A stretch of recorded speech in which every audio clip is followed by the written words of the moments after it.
looking forward to continuing leading this police service. It's been over a year now.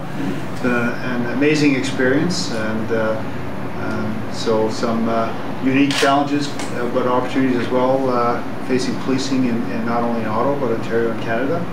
And I'm proud of the women and men of our organization that are so dedicated to serving our city. And I think these opportunities, I think, are good to have a discussion and to see what issues you have and what concerns or questions from a policing perspective and community safety. So, absolutely, I know policing often comes up in our reporting and commentary, so it's important to have everyone in the city. Yeah, and it's great to have Shamini on board as well, and working with her closely, and you know Carol. Okay, well, I think kind of a hot topic, so I might as well address it right off the bat, is the beginning of the collection of race data and traffic stops. Yeah. Again, I guess just last week. So do you have an early sense of how it's going, and kind of what do you think the findings will be, given any idea? Yeah, so I think the traffic-based race data collection project is demonstrating that the Ottawa Police Service continues to be a leader in this field. There's no other police service in Canada that is doing it in Canada. Kingston did touch on it a bit, but not to this extent as far as the data collection. So I look at it in two phases. One, collecting the data is one thing, but I think the more important thing is around what the end product and what's happening with the relationship with the community and the diverse community as well. And what we're seeing, we've been working at this now for over a year in getting ready for the launch, which was June 27th. And where we've seen some early wins is around that better understanding of from the community's perspective, the challenges that our officers have in the job that they do with respect to traffic stops, and our members also getting appreciation of what the issues are in the community with respect to racial profiling. So we've had a really good conversation around race-based data collection. And I've been to many of the sessions that involve the community, involved their members, and the joint sessions, and they've been quite fascinating as far as the candor that's been taking place. So I'm pleased with how the project has rolled out so far. We started collecting data June 27th, and in 2 years we turned that data over to the Editorial Human Rights. We've been working really closely with the York University research team that has helped us guide this project, and working with the community and getting their input and getting input from our associations and the members. And I think we've got a solid product moving forward as we launched the project last week. Okay. Now, not everyone was completely satisfied with the methodology, right? Chadwick and the fellow involved in the human rights case thought it didn't go far enough. So what were some of the concerns, kind of what is your response to them? I think one was that it didn't include pedestrian stops, is that right? And another is kind of the way the officer is expected to identify the race of the person. So can we get into that a bit? Yeah, sure. And I know that it's a complex issue. So you're not going to have everybody agree on how we do it. So the goal was to get the best consensus moving forward as to how the methodology and how we're going to do the project. And that's why we brought in York University to help us, and a third party that helped us develop the methodology. And they're experts in the field, and they've looked around the world, and we followed their advice. The Ontario Human Rights Commission fully agreed with the project as well and how the methodology was structured. So we're pleased with that. We know that there's, Mr. Akins and his lawyer and the African Legal Clinic wanted to include pedestrians, but it's our position that we go back to the actual incident that took place, what launched this, and it was about a traffic stop. It was about police officers stopping a vehicle. It wasn't about a police officer stopping a pedestrian. So I know there's certain people in the community that would like to see pedestrians included, but we wanted to make sure from a study perspective, methodology, and linking it back to the original incident, that it focused on traffic stops. Okay, what harm would there be in including pedestrian stops? Well, it's not a question of harm. It's a magnitude and scope. Yeah. So we want to, and I think looking back again, nobody's doing this in Canada. We are leaders, and I think it's a huge step forward in us showing leadership around coming to an agreement to do this data. So the community understands that, and in Ottawa, the consensus was that they were very pleased with the approach we've taken, and we're very pleased with the fact that it is dealing with traffic stops. They understand that. So we weren't getting a sense from our community in Ottawa that there was broad-based support to expand the scope to pedestrians. So we wanted to, again, relate it back to the original incident that drove this, and keep the project in scope. Because when you add pedestrians, it becomes it's complicated enough when you're dealing with traffic stop, because you're defining what is a traffic stop. You add pedestrians, we have hundreds of thousands of interactions with everybody, from walking in a mall and having a conversation with somebody, and there's a lot more complexities around including those types of stops. So I think there's a huge first step in policing and in Canada. I've had a chance to talk to the officers about how their feelings about collecting the data, and do you worry that simply the fact that they're collecting data will alter their behavior in a way that will render it less useful? Like, I'm sure if they think they're being watched, it's always on their mind, they behave somewhat differently than they would ordinarily. I believe strongly in the professionalism of our members that do the job. I've had several conversations, because I've attended several sessions internally and externally around those issues. We collect data now already. When we arrest individuals, we collect race data. We collect a multitude of information on individuals. So this is just an extension of the job they do now. So I'm convinced that this will not change their behavior, and they will continue doing the job that they've been hired to do, and they're trained, and they've sworn their oath of office to do. We're one of the professions that has many levels of oversight, and we operate under a microscope. Our officers and civilian members are used to that, and this is just another element that they see that the public there's some accountability in the behavior, and that they will continue doing the job that I expect them and that the community expects them to do. Okay. I have one more question along these lines, then I'm sure everyone else wants to say. I think Mohammed may have a couple questions on that. and this is, how much leeway does the average officer on patrol have to pull someone over? My thinking would be that if I haven't committed some sort of infraction, that I'd be left to go about my own business, regardless of how I looked or what I was driving. Is that reasonable to expect? Well, discretion exists in the job of being a police officer, and you need that discretion.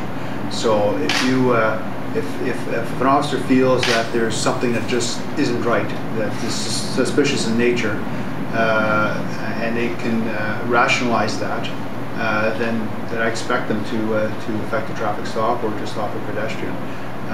If they see an infraction under the Highway Traffic Act, I expect them to pull over that vehicle and deal with it.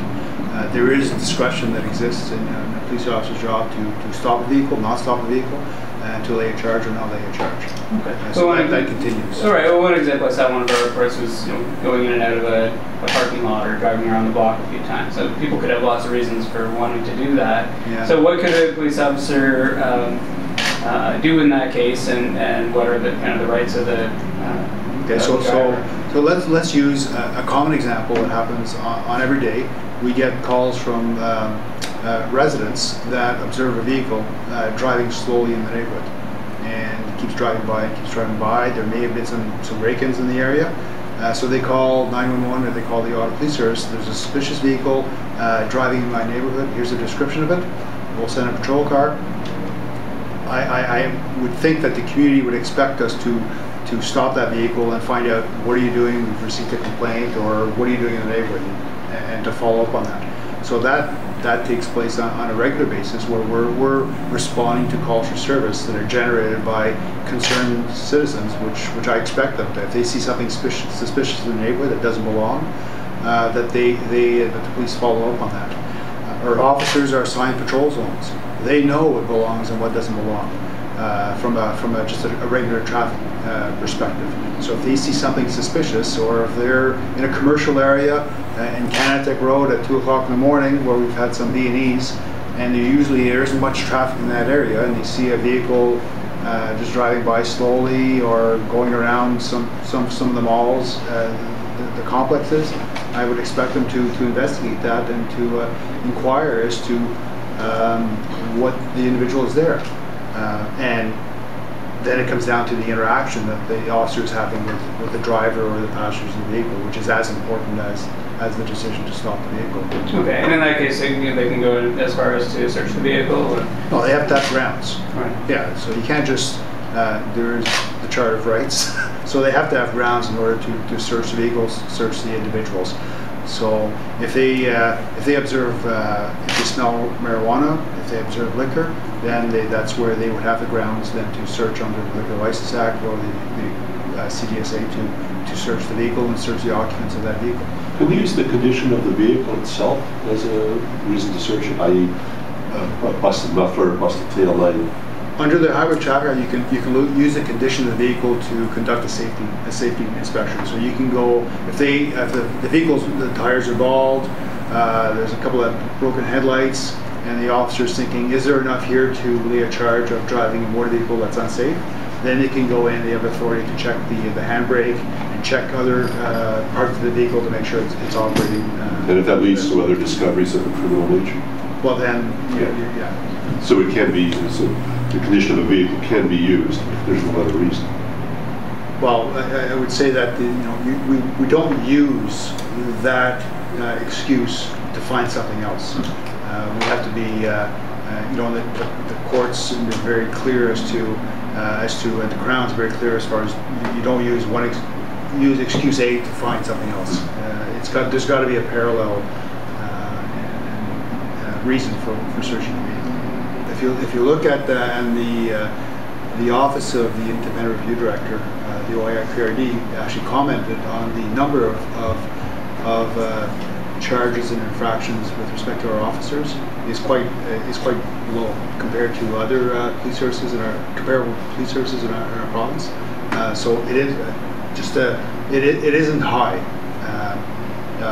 But from my perspective, I believe in the professionalism of our members, but I also believe that they are held to account on their behaviors. On that point, on the idea of holding account, I understand that the penalty is generally a demotion, temporary demotion, or loss of pay. But 6-month demotion, you come back, get the rank back, but you can use overtime to make up the loss of money. Is there really punishment? I mean, I gather there's one officer who's had 23 charges of discreditable conduct against him, and he's still carrying a badge and a gun. And why? So if you look at the threshold to in disciplining police officers and go to the extreme, so penalties can go from firing to informal discipline. So it ranges the gamut of that. How many officers have we fired last year? So it ranges that gamut, and it's very difficult to fire an officer. I think what you need to keep into context as well is that when applying discipline, there are other cases that exist across the province that, much like case law, that hearing officers, because it's an independent system, that I'm not the one that imposes the sentencing, it's an independent body comprised of hearing officers. They're the ones who make the final decision, and much like case law in our court system, they have to look at similar acts that have existed and what kind of penalties have existed. And for me to say, let's say for a CPIC breach, somebody who does the check on their babysitter, we consider a CPIC breach in Ontario as a serious offense. There's serious and non-serious, so we consider that serious. But when the hearing officer makes a decision on the penalty, for them to say, oh, okay, I'm going to give you a 2-year demotion or demotion of 3 ranks, when everybody else in the province has said, well, it's only a 6-month demotion, that will get challenged in the court system by the association of the unions. Doesn't that suggest then that the police services legislation, Police Services Act, needs to be changed to make it easier to discipline officers? But it's not the question of making it easier to discipline officers. It's the case law. It's the case law that exists. So you would have to and you can't change the discipline that's already been handed down. Much like the court decisions, if somebody commits a break and enter, and here's the standard that has existed based on a certain same type of offenses or facts, you're not going to get judges handing out sentences that are totally different. So the same concept applies in police discipline. It's an administrative tribunal, and hearing officers are bound by decisions that are made. Now, are you personally satisfied that the punishments are adequate to the offense? I understand the generally. Yeah, I think I understand. Generally, yes, but I also understand and appreciate the community's view where the discipline sometimes that's applied is disproportionate with what the elements of the offense seem to be. I understand that there's from an accountability perspective and the public's perception that there's sometimes a disconnect in those cases. But as a general term, I think that the discipline that's applied is appropriate given the offenses. Have you had any feedback on the community side of people, general public as it were, being a little more cynical, a little more skeptical, a little more judgmental about the police service in this city? And I ask, I don't know, on a personal note, 30 years in the city, worked police beat, had a fair number of dealings with officers over the years. And my sense, and this is just a sense, there's no empirical evidence for this, is a decline in the quality of the officers you're getting, particularly the young ones. Decline in the sense of ethics, enjoyment of the badge and the gun, sense of power, ability to intimidate others. Have you had any sense of this? I've got 1,400 sworn officers. They deal with millions of interactions every year. I recognize the high stress job. It's a difficult job and it's complex. Over 300 calls for service a year as well that they respond to. And I look at the number of complaints that we get, and like I said, we have several levels of oversight, including as a member of the public calling, and we have a supervisor dealing with it. We have the Police Service Board, we have the OIPRD, we have the SIU, we have the Ontario Civil Police Commission, so several levels of oversight. And if I look at the number of complaints that we have, putting into context into how many calls we deal with, interactions, I think by and large, I'm very proud of the work that our officers do, and I think you look at the support we get from the community. Our surveys are one use of measure that we get from understanding what the public feels about the police service. The last survey we did last year, we had some very good results from a satisfaction perspective. When we go out in the community at all the community events, and I go to tons of events, our senior officers go to events, we have very positive reactions in the community. The race data collection project is another, I think, a key indicator. That could have gone terribly south on us as far as the complexity of that issue and the feelings that exist, some deep-rooted feelings around racial profiling, racism, and all that. I think the way we've come out of this, I think it's been a very positive sign as far as the relationship and the interactions that we've had with our community. I look at other, I deal with chiefs across Canada, and I think I'm very proud of our police service. Do we have conduct issues with certain officers? Yes. Every organization has issues. I think where I need to be is to make sure that we have the right accountability mechanisms so that I hold those officers accountable for the behaviors that they've done. Do you have the right accountability measure? I believe I do, yeah. I do. I think the processes exist. Would you like to they're frustrating. They're frustrating. They're very cumbersome. They've become very litigious from a process perspective. It used to be that the Police Act was designed to allow discipline to be applied internally with your peers and your colleagues. You've now with the unions or the associations, lawyers are involved now. So it seems to be that the bar continues to be elevated around how the complexity around those types of files. It's like it's a full-blown court proceeding that's taking place in an administrative tribunal. So it's very costly, it's very frustrating, and I think the system, there are opportunities to streamline the system so it doesn't become as convoluted. What about the ability to increase the level of punishment available?